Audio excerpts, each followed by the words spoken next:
La vie de Christ ne peut agir en moi que si je suis uni à lui, par la conformité à sa mort. Romains 6, 5. Sa mort réalisée en nous a seule raison de la chair, du moi, de la nature déchue. Demandez à Dieu de vous faire voir que c'est la chair tout entière qui doit mourir, que c'est votre vie propre tout entière à laquelle il faut renoncer pour que le Saint-Esprit réalise en vous la vie de Christ. Plusieurs personnes trouveront qu'il est dur d'entendre dire de notre homme naturel, de notre chair, de notre moi qu'il est maudit. Bon, il est facile de décorer la croix de fleurs et d'en dire 1000 belles choses. Mais Dieu dit de la croix qu'elle est malédiction.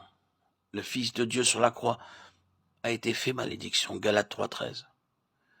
Si ma chair est crucifiée, ce ne peut être que parce qu'elle est maudite.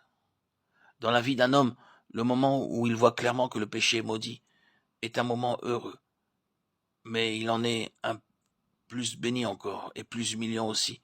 C'est celui où Dieu lui fait comprendre quelle malédiction pèse sur la chair, où il découvre combien il a aimé la chair, combien pour lui complaire il a attristé le Saint-Esprit de Dieu. La chair et l'esprit sont deux puissances. Tout acte de notre part vient de la prépondérance en nous, de l'une ou de l'autre. Que chacun de nos pas soit conduit par l'esprit. La mort de Christ l'a élevé à la gloire où il a reçu le Saint-Esprit pour nous l'envoyer. La mort de la chair réglait la vie de Christ, et par là même, la puissance de l'Esprit pouvait manifester sa présence en lui. Les églises, marchant dans la crainte du Seigneur, se multipliaient par le secours du Saint-Esprit. Acte 9, 31. Crainte et respect en la sainte présence de l'Esprit en nous. Crainte d'écouter le moi au lieu de lui. Voilà ce qui nous fait marcher par l'Esprit. Que la crainte de l'Éternel soit sur vous. 2 Chroniques 19, 7. Souvent, nous cherchons quelle est la cause de nos chutes et de nos manquements dans la vie chrétienne. Nous pensons que parce que nous sommes au clair sur ce que les Galates ne comprenaient pas, sur la justification par la foi seule, nous ne courons pas le même danger qu'eux. Oh, que ne savons-nous mieux à quel degré nous avons laissé la chair s'immiscer dans notre religion. Demandons à Dieu de nous faire voir en elle notre plus grand ennemi, l'ennemi de Christ. La libre grâce de Dieu ne s'arrête pas au pardon des péchés, elle comprend aussi la force de la vie nouvelle par le Saint-Esprit. Consentons à tout ce que Dieu nous dit de la chair et de ce qui vient d'elle, lorsqu'il nous déclare qu'elle est souillée, condamnée, maudite. Ne redoutons rien autant que l'action secrète de notre chair. Disons avec la parole de Dieu, le bien n'habite point en moi. Romains 7, 18.